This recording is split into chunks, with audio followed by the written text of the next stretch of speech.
Welcome to the Clegg YouTube channel. Today we've got a really good show. We've got Topical Football, speaking with Steve Howson. We've got the Wes Brown interview. We've got a section on sleep, and we're going to do the Win the Moment section again. So first of all, I want to welcome Stephen. Thank you, mate. Nice to see you, Stephen. So Stephen has his own channel called The Stephen Howson Show. He's a Man United blogger and YouTube host. He's got a brilliant show with lots of followers, and definitely look at his show, see what it's like. And I just want to thank him for allowing me to use his Studio 68 here in Manchester, and to help me to produce such a fantastic show. So thank you for that, Stephen. It's been a great collaboration so far over the last 2 or 3 weeks, and long may this continue. Yeah, cheers, mate. It's been good. It's been fun. Yeah, that's been fun. So topical football news this week. We'll start with the Man United game against Fulham. It was a game which possibly was an easy game, which led really quite nicely into the PSG game. It was 3-0 down there, and I don't think it was too difficult, was it? No, and that's what you wanted, really. You wanted to go into that game and just come away with a victory, 3 points, no injuries, no problems, set ourselves up nicely to go into the PSG game, which didn't quite go to plan, but the Pogba goal, fantastic, getting it in from such a close angle. The Anthony Martial goal, I mean, for me, from a technical point of view, I thought that was as good as Giggs' goal in the semi-final against Howson. I thought he had more to do, and the finish was arguably better too. Yeah, I agree. It was a great goal, possibly not in the same context or the level of what it was, and obviously the history what come with that. So yeah, it was a great goal, and of course it was a simple win. Pogba's goal was an amazing goal from the angle that was at, and the team set themselves out really well, and not only did a good job then, sort of moved into the Paris Saint-Germain game without many issues. And everybody, the entire Man United crowd and ourselves, we're getting very excited about the PSG game, and we started off really quite well the first 20 minutes. Fantastic. I thought the first half an hour there was only one team winning it, and that was United. And I thought Jesse Lingard and Marcus was combining really well. Just that final ball wasn't quite there. They were pressing well, they were putting them under pressure, and I thought it's a matter of time before United are going to get a goal here. And it just didn't come. And then as it crept into half time, we had the injuries to Jesse, we had the injuries to Tony Marshall, and if I'm going to be a little critical of Ollie, I don't think the substitutions was right. But in caveating that, I also don't know who would have definitely been a better option. The Sanchez option seemed to make sense, on paper at least, but he didn't really perform, he didn't really manage to do anything. I thought maybe Lukaku earlier might have been a better option to Mata, because the consequence of both of those substitutes, we wasn't stretching Paris as much. And because we wasn't stretching Paris as much, they switched their focus from in the first half, where they was really locking Paul Pogba down, and Marquinhos did a fantastic 1v1 job on him. In the second half, because they knew they only had to worry about Marcus Rashford getting in behind, they let Pogba have a little bit more ball, and Pogba advanced up the pitch a little bit, but they dealt with where the option was instead, and they double marked Marcus Rashford, because Juan Mata's not getting in behind, Alexis Sanchez wasn't going to get in behind, and then that allowed them to take a bit more risk as well, and they started to play a bit more further forward, and they almost didn't respect us as much, and yeah, they come away with 2 goals, and they was significantly better than us, I thought. Well, that definitely gives you an insight of how Stephen does his YouTube channel. He's really, goes into depth in the detail, and he knows the players inside out and how he wants to play. And he's very opinionated on his show, so give that a watch, and it is really good. Yeah, looking back at the PSG game, unfortunately, 2 goals really. We possibly could have defended a little bit better. The first goal, the corner, Matic loses his man, and you're just thinking, with us not scoring, and then ultimately them scoring that goal was always going to be under the cosh from them. Yeah, I've looked at both goals, and you think it's a lapse of concentration, arguably, in both the goals. Matic, for some reason, does he think Pogba's going for the ball and just sort of slows down? And then with the second one, I think Ashley Young's probably got to do better with the cross. As a fullback, you've got to stop the cross first and foremost. Then when the cross does come in, Bailly seems to slow down, or I think he checks his shoulder at the wrong time. And then maybe Lindelof should have seen the runners. He's the one that can actually see where Mbappe is. Can he cut across him? Can he just obstruct him a little bit? Could he have done a little bit better there? I thought it was a weak goal to concede, but you can't argue that. Paris were very good for the win in the end of it, and I hate to say it, but Di Maria was fantastic. Yeah, I think Paris Saint-Germain were the best team ultimately at the end of the game. Looking at both them goals, like you say, you probably look back as players and reflect on the analyst and think, we probably could have done better. Like you say, Ashley Young, you got to stop the cross. Then the 2 lads, Mbappe, he's got raw power and pace. He drives through there. It's just a split second, like you say, just not staying with a runner, not quite knowing where somebody is, and these are the fine margins which make Champions League winners and also make just getting knocked out. So would you want your centre halves to be more shouting at each other there? Shouldn't Lindelof be the one that takes control and tells Bailly where he is? Go for the ball. I've got the man. Something along those lines. Oh, I mean, when I first started in the Man United team and squad, you had Brucey and Pallister and then other lads as the years go by, and it was all about communication. There's the goalkeeper, Smythe, remember what he used to be like? Oh. And within that sort of triangle there, it was all communication. That communication can solve a million issues, and I'm not quite sure whether the modern day player does that as much now, but I think it's something which should it's almost like a hidden art of football. And without doubt, they communicate better and they just offset themselves. They would have stopped that goal going in, but that's a shame. But it's going to be a tough ask now over in Paris. Without Paul Pogba, probably without Jesse Lingard, probably without Anthony Martial. Is it an opportunity for him to throw some youth in? Might be too big a game, but in terms of the options we've got in certain areas, he might have to. Oh, it's a tough ask, that, isn't it? You know they're a good team. Well, we're with 2 or 3 players down.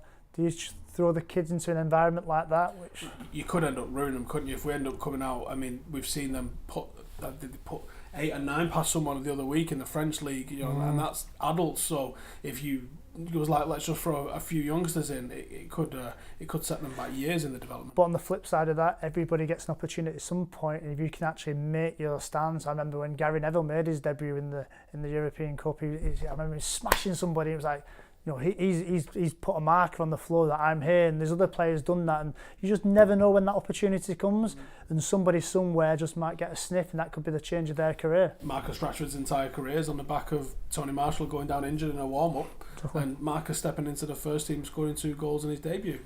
We could have another career take off just like that. You never know. But changing the tone a little bit, and more of a sombre way, it's been a week where there's been a couple of deaths, and it's been a sad occasion in that sense.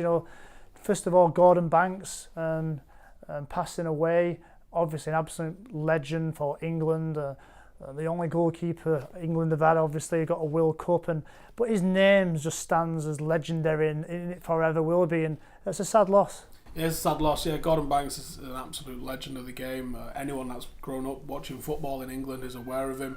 He transcends generations, and it's a sad loss to the game and to football and to people in general. Thoughts from his family and friends. Yeah, exactly. Of course, and even my 2 little boys, Rafe who's 9 and Gabe who's 5, they know of Gordon Banks. He's one of them where his name will live throughout history, and it's a sad loss. And that leads on to a more personal loss, what's happened this week, and that's Eric Harrison, obviously an absolute legend at Man United who shown the path and helped so many youth team players get into the first team, and he's very well known, of course, but it's a tragic loss, and all the tribulations and all the tributes and all the class of '92 have been saying all their words of condolences, and it's a terrible day, really. Yeah, I mean, I never had the pleasure to meet Eric, unfortunately, but obviously completely aware of the work that he's done at Manchester United, what he's done with the youth teams. I think Norman Whiteside was one of the first ones that he brought through, right the way through deep into the 90s.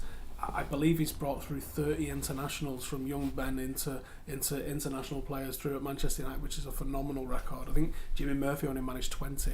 So that tells you just the sort of stature that he should be held in. And what's your personal experience? When was the first time you met him? Can you remember that? Yeah, well, when I first joined United, I was a bit of a late developer. I didn't even join until I was 15, and my first coach, so to speak, was a coach called Dave Bushell. I got scouted by a fantastic scout called Brian Poole. He took me into United. I played a game against Blackpool, really enjoyed the game, but I went working with Dave Bushell, then Nobby Stiles. Absolute legend, and I know Nobby's ill at the moment as well, so I wish him all the best, and hopefully he can get to full health again. And then I joined the youth team at Man United. We had Pop Robson and Eric Harrison, and they was massively influential in your career. But not only that, they was massively influential on your actual growing up as a man. And they set extremely high standards. They wanted you to be professional at every level, whether that was what time you turned up for training, whether that was preparation, the way you looked, your body language, going out on the pitch, playing football. Obviously expected high levels of training, but also just in and around general life. And that was a real area where a lot of the young lads got good grounding, and I'm sure if you speak to people throughout the football world, that era where Eric Harrison was the youth team manager, he brought up solid lads, and not just the lads who went into the first team, but solid lads who proliferated through all the different football clubs in the country. Yeah, it seems like United players have that reputation of once you get into that United youth team, you've got a career in football, full stop. That's just going to happen for you because of that grounding. Do you think it was about him? Because it didn't seem like, no one's ever really spoke about he was a tactical genius or he was this amazing football coach, but he seemed to be a man that turned boys into men with the real work ethic and mentality to go on and be winners. Is that a sort of fair assessment? Well, for me, he was like the mirror image of Alex Ferguson from the first team to the youth team. And at that age, when you're 16, 17, 18 and your head can get turned and other things can be happening, he made us all very, very stable, very grounded. And people say maybe his tactical side, things have changed now. It's all about technical, tactical. But Eric Howson every day on the football pitch doing the passing drill, it used to be called, into the boxes. And then when it actually comes to the games, when you first get to United, especially when you get to the second half of the season, it's all about preparation for the Youth Cup. And as a first year, you play against the second years. Then I remember first getting there and I was like, so Pop Robson had us as first years and Eric had the second years because he's preparing them for the Youth Cup. And it was like the Red Arrows. Never seen anything like it. And every day was an absolute torrid for so. We were getting beat 12, 13-0. And as we sort of developed as first years and we got better and better and better, them second years were then playing in their Youth Cup games. And I'm not sure how well they did that year. I don't think they did very well. But at the same time, our year group, there was no superstars in that group, so to speak. We did have Phil Neville, who was obviously brilliant, but he used to train with the reserves and the lads further up. And we were just almost like a bit of a jumble sale of players. There was different lads within that. And but what Eric did, he created a brilliant team spirit, and we went on to win the Youth Cup that year. And it wasn't an easy road, but Eric drilled into us, how do you head the ball properly? How do you defend properly? How do you mark up without turning your back and say not in a square position? It was all about real good, applicable coaching for the individual and the team. So for me, he might not get the plaudits for that, but as a young academy player moving through, he was giving us the stepping stones and the learning capability to help us to be players in the future. Do you think that the game's lost something in terms of the transition from that apprenticeship scheme to this academy scheme? Because when you listen to some of the documentaries, and I'm sure you've got your own stories on this as well, when the chap mops up and cleaning the cliff and all that sort of stuff, and I can't even picture what it must have been like with the academy, the reserves and the first team basically in one long room, all sharing that same room. Do you think there's something been lost with that? Because I can't imagine Mason Greenwood cleaning anyone's boots. I can't imagine him having a chap mops up. I can't imagine that that's a part of the game anymore. I suppose the most important thing is like safeguarding, and obviously I've been working in a Premier League team at Sunderland for years and years and years, and that has got to be the priority. But on the other side of that, I think there is, if you're an apprentice on a building site, you've got to do the jobs which are not pretty. You've got to make the tea, you've got to go and sort out the cement, you've got to do the shit jobs really. And again, I think sometimes because, I don't know what the proper word, but safeguarding, they're on a more easier road, and I think now they don't even do jobs we used to call them. So the jobs, you had to pump up the balls, you had to pick up the kit, you had to make sure everywhere was clean. But again, that's just setting a certain temperament, a certain mindset within you that things don't come easy. Things have got to be worked at, and including making sure the environment you're in is clean and safe, and you're responsible for that. So these lads are missing that segment out. I think, when they get to a first year pro, I think they do a few jobs then. And again, I think that's maybe to do with the education system now, where people got a say into education until they're 18. So I sort of do get that, but them 2 years, what we had, it was a tough story. It was like survival of the fittest. And you did have to do things like chatting the mops up and little silly games and telling jokes and all these different little, even at Christmas we used to have it where we used to set up a play and we ended up doing blind dates. That was brilliant. I can't wait to get Clayton Blackmore on the show, because I actually got dressed up as him. I got oiled up and I was doing a few press ups. I was getting pumped because obviously Clayton back in the day thought he was a bit of a looker, But all them stories are brilliant, but it gives you memories. And also character, that's what it's all about. Because when the rest of the lads are watching you, the first team lads, because you're scared to death, and you're in this environment where, for one, you're not quite sure how good you are at football, but also you're thinking, I'm going to expose myself a little bit in the sense of, you know, am I going to be able to cope with this pressure? And the lads respect it. If you're a bit of a shy boy, you're a bit scared, but then you come out your shell a bit, think he's the man. But even if you're a bit of a loudmouth, and suddenly when you get in this environment, then you think, oh, I'm not doing that, I'm too, you know, you get hounded out. And I think in that sense, if it's done the right way, I think there was a real use of it. And I think it's a shame it's been lost, but I can understand where there has been issues where people have gone too far. So on that note, Eric Harrison was brilliant. Yeah, I think his legacy at United is probably still there to this day, and much like Jimmy Murphy, he and Eric are, as much as Fergie and Sir Matt, have been the people that have shaped our club, I believe. 100%. The players who come through, you look at that, you see that beautiful picture, don't you, with Eric there, and you Giggsy and Beckham and Gary Neville and Scholesy and Butty, and you just think, wow, that's incredible. And for all them lads... What was that trophy that he got? Because I've never known what that trophy is. He's standing there with a bottle of champagne and it's got number 1. What was that for? I don't know, to tell you the truth. Just probably being the number 1 youth team coach, I imagine. I think that used to be what the manager of the Mum trophy looked like. Okay. But I don't understand why he would have ever been awarded that. Unless in one of the months where we debuted so many players and Fergie just went, that's your work. Maybe, I don't know, quite sure about what the actual trophy was, but that picture is awesome, innit? You all them lads come together, and you know, you see what them lads are doing now, what they're doing at Salford, and even what they're doing at the university they're setting up. And you know, these boys are, for me, they're an inspiration of showing what a group of lads can do. And you know, all groups of lads in other football clubs, I remember what they used to say. You know, they used to say, like, stick together. You know, and they just got to hound out the first team above, but they had to make sure the younger lads like myself coming up didn't get an opportunity as well. So they had that sort of mentality, that clan mentality. They've done brilliant for themselves, and you know, well done to them. But moving on from that, I suppose Scholesy was a part of that group. This week he's joined Oldham as the manager. Yeah, and he's been linked with that job for years and years and years. And you just think, is it just someone because obviously he's from Oldham, and you think, is it someone just throw his name in the mixer all the time for this sort of thing?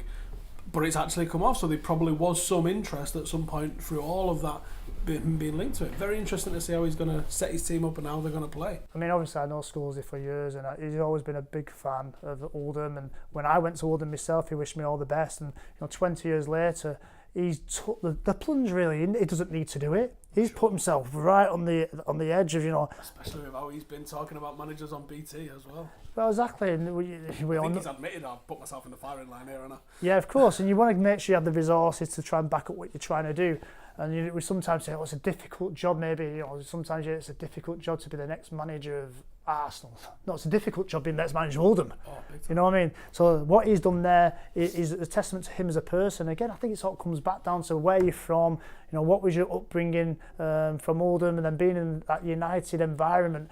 He wants that challenge now, and I wish him all the best. And I'm sure he'll galvanise the local area. You know, and obviously I played for Oldham myself. You know, and I do hope the team do fabulous and try and get back to them days where they were in the Premier League, knocking on the door of going to Wembley. It's mad to think how good Oldham were in the early 90s, isn't it? Incredible. They was Andy great. Ritchie days. Incredible days, yeah. You know, Joe Roll was there, and you know, the buzz around the town was amazing. Yeah. So moving on then to the rest of the week, really, in the next couple of games for Man United. They've got 2 massive games, as we know, and with Ollie losing the first game, I suppose this is the first time he's going to feel a little bit of pressure. And they've got Chelsea in the Cup and then Liverpool in the league. So what are your thoughts on that, Stephen? Well, first game Chelsea, Monday night on TV. I think we couldn't be playing Chelsea at a better time at the moment. They scraped through against Malmo, I believe. They were battered by City. What score was that? 6-0. Unbelievable spanking from City. I mean, City were light years ahead of them, but that's 4-0 in the first 25 minutes. Ridiculous. So I think obviously they'll be saying, let's start better this time. So United might need to be cautious of that. But I think United needs to be more cautious of what the 11 we're going to put out. What is the system we're going to put out? I believe there's only 3 fit forwards. I don't think you've got Sanchez, you haven't got Marshall, you haven't got Jesse Lingard. So you're left with Marcus Rashford, Lukaku, Mata. Now we'll have seen that forward 3 under Mourinho, and we see that it didn't really work. You've got 3 totally different cogs trying to fit in together there. I'm not sure, as beautiful as a man as he is, I'm not sure that Juan Mata fits this counter-attacking United system as a wide player. Maybe centrally I think he could do something, but I want to see those pacey players. That's why I think Lingard works, that's why I think Marshall works, and certainly why Marcus has been so good for us. with them three, Lukaku out of form, Mata not quite fitting it, you've moved Marcus out of the centre where he's been fantastic, now onto the left, if that's what we go with. Are we going to see what they're really made of? Are we going to see some youngsters brought in? Are we going to see maybe, could Fred do what Jesse Lingard does? Because he seems like a bit of an energetic player. Has he got that sort of grit in him to be able to do that? Because I think you put someone like a Fred perhaps, or maybe Ander Herrera, on Jorginho, you're going to take away a little bit of the wheels of what Chelsea are going to try and do. But yeah, the dangerous side, Chelsea are so up and down, so inconsistent, it must drive the fans bananas. Eden Hazard on his day, if you don't keep him quiet, he's going to punish you. Higuain is a top-class striker, regardless of the circumstances of how he's ended up at Chelsea. He's still a threat. So United have got to be on our game big time Monday. Yeah, there's a lot of variables there, and I suppose Ollie and Mike Phelan and Michael Carrick will be in there working out what is the best system. How can we maximise the players we've got? And I'm sure it'll be a good game. And like you said, maybe with the Chelsea game, you might have a couple of the younger lads maybe have an opportunity. I've been watching a lot with the under-23s, working with MUTV, maybe Chong or even Greenwood might have a sniffing around there. We know he's a I mean, we were talking before about his record has been second to none at that level. His record's frightening at this level. He's more goals than games, about half as many assists as games. Considering the level that Jadon Sancho has gone on to do now at Dortmund, proving that he needed to get out of City and go and deserve first team opportunities, Mason's numbers at this level, which is only a year ago, are doubling what Sancho was doing in a team that's probably about par. You know, he had Foden in there, he had Diaz in the team with him, so he was in a good side and he's doing half the sort of numbers that Greenwood's doing. I think Mason's a very, very special player, but he's not looked great in the 23s. I think he's got a step still to get to the physicality that he's dealing with the 23s, and I'm sure Premier League he's going to be quicker and harder as well getting there. So I don't think he's ready for a start yet, but I'm sure a cameo maybe between now and the end of the season he's probably well earned. Yeah, I think Greenwood's got a good opportunity to maybe get a chance to play. Obviously he's done brilliant at his own age group. He's like we just said, his record is second to none, but as he starts stepping up the levels, it'll be interesting to see how he does, and ultimately if he gets in the first team chance, it'll be a big challenge for him. Yeah, I think he struggled a little bit with the physicality, I think, of those under-23 games. Knowing the history your dad's got with Cristiano Ronaldo and the technical brilliance that he had, is that someone that he could look and see, could he sort of follow the same kind of trajectory in terms of his physical development, do you think, to get to that level? Yeah, well, I think so. You look at what he is, and he's skillful, he's fast, he's brilliant on both feet when he's shooting. So his technical side is great. His physical side, as you just mentioned there, but he's only young, you know, so he's got this natural development. But how can you actually accelerate that? And that can be just some simple, ongoing inputs, you know, get your nutrition really good. Really start thinking about what type of training within the gym. Like you said, my dad with the strength and conditioning and myself, sports science, you know, you've got to look at a player's overall holistic package. And Cristiano Ronaldo knew in his mind he was going to be the best player in the world. And he was very, very selfish in that fact. He thought, right, we were the different people, we were the stakeholders in my life who can make me the best I can be. And he got his own chef. He got people talking to him about psychology. He had my dad helping him in the gym. So within that, maybe somebody like Greenwood and Mason himself can start thinking, okay, I'm this trajectory is this way, but if I want it to keep going that way, there's certain segments of my actual physicality I want to improve. So if I was him, I'd be linking in with experts, you know, the sports science lads down at the club, the strength and conditioning coaches, even the lads, the rehabilitation lads. I know David Binningsley, who's just got in there from Sunderland, real good lad. These are the type of guys where you can get nuggets of gold because they've been through this and seen this through, you know, years and years of players. So, you know, Mason has got to really start thinking now, you know, I'm brilliant at this and that, but there's areas I can improve on, and hopefully he will seek that advice. He's also put some right size on over the last 18 months or so. When he first sort of broke into the 18s at 15, he was a skinny little scrawny lad, and now he's got like a neck on him, he's got a bit of a back on him, so I think he probably is on that trajectory already. It'd be very interesting to see if he has the same sort of drive that someone like Ronaldo had, who sounds like he was a little bit on the obsessive side. Oh yes, he was obsessive, and Dad's got loads of great stories about him, and I will be bringing my dad on the show at some point so he can talk about, you know, all the players he worked with over the years. But again, you know, you've got to be a certain amount of selfishness to be the best player you can be, because if you are the best player you can be, ultimately you're going to help the team. And of course, Mason would have had loads of the people around the actual the squad and the staff members helping him bit by bit, but it's just staying on it. You know, don't get your head turned. You know, always stay on focus, because ultimately you have the best career you can. When you retire at 35 or whatever age it will be, you can have all the fun he wants to have then. Very much, yeah. Great. So now moving on to our next section, which is our Angels and Devils. This week I've decided to go with the England Rugby team as the Saints or the Angels, because they've had 2 brilliant victories in the Six Nations. They beat Ireland 20-32, there was away, and then they beat France 44-8. I think they've got a weekend to recover this weekend, because then boys get bruised and battered, and then next week they're playing Wales away, and we wish Eddie Jones and the lads all the very best in that. And are you a rugby fan yourself, Stephen? Rugby league is more my bag, but yeah, Six Nations, everyone kind of tunes in for them, don't they? So, yeah, well done to England. Get supporting the nation. And then the Devils, I mean, there's only one for me this week, and that's the disgraceful behaviour of the Paris Saint-Germain fans at Old Trafford and within Manchester. It's certainly something football wants to kick out of the game, hooliganism and all these type of things. And this is again an opportunity where you can be going from country to country and really giving your nation a good name. But unfortunately the PSG fans let their nation down in my eyes, and there's 800 chairs destroyed, and it was right near the actual disabled area, and people could have easily got injured, and then they went into Manchester and caused all sorts types of issues. You was actually at the stadium. What did you see yourself? Yeah, I'm in the Stretford end, so it's right opposite me. You could see that there was trouble had flared up. I believe that they had a big barrier in between 2 sets of fans. That kind of went, I think, after one of the goals, first goal I think it might have been. That sort of went, it looked like there was fighting going on between them. There's a load of police, and there was just steward after steward after steward getting streamed into the area. There's a couple of people that know, Alex and John, that have been on the show before. They had to move. They're in the disabled section. They had to move at half time and go and watch it inside. And you think, this is not what it's about, is it? You come in to watch the match. You come to watch the match. You don't watch the match on a telly inside the stadium. That's not what it's about, is it? So it's a sad state of affairs when that's happening. It seems to be happening with every single European team that we get in. They all get flares in. I think flares look fantastic, but if they're illegal, I can't have a lid on my bottle of Coke, and they're bringing flares in that end, and drums and all sorts of stuff. You think, if it's allowed for them, and it seems like it almost is allowed, because every single set of fans has had flares in there. They've all been going bananas in there.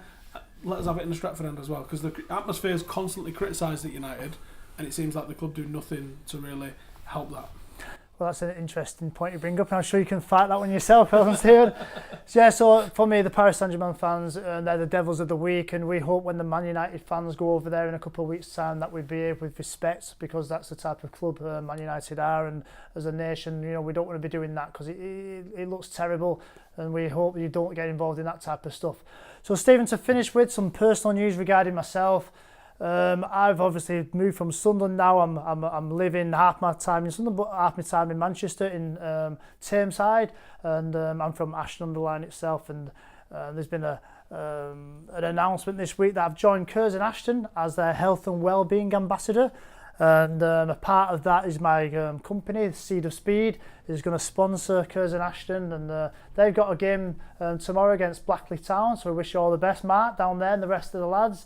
And I'm hoping with this initiative is to really not just take what I've learned as being a practitioner, but also trying to help Tameside in the schools project which I'm working on, and also social well-being and the multicultural nature of what Ashton is, to try and bring it together. And we've got some very interesting initiatives moving forward, and none bigger than on June the 21st. I'm not going to tell anybody what it is yet, but it's going to be really, really exciting, really big. So all the local people in Tameside, Ashton, this will be brilliant. I can't wait to be in amongst the people I love and care for. And for the wider sense, I'm about to move on to my next section, which is all about health and well-being. And Stephen, thank you very much. Thank you, mate. Thanks for coming on the show. And one day I'll come on your show, and we can just talk football, and that's what we love doing. Awesome. Thank you.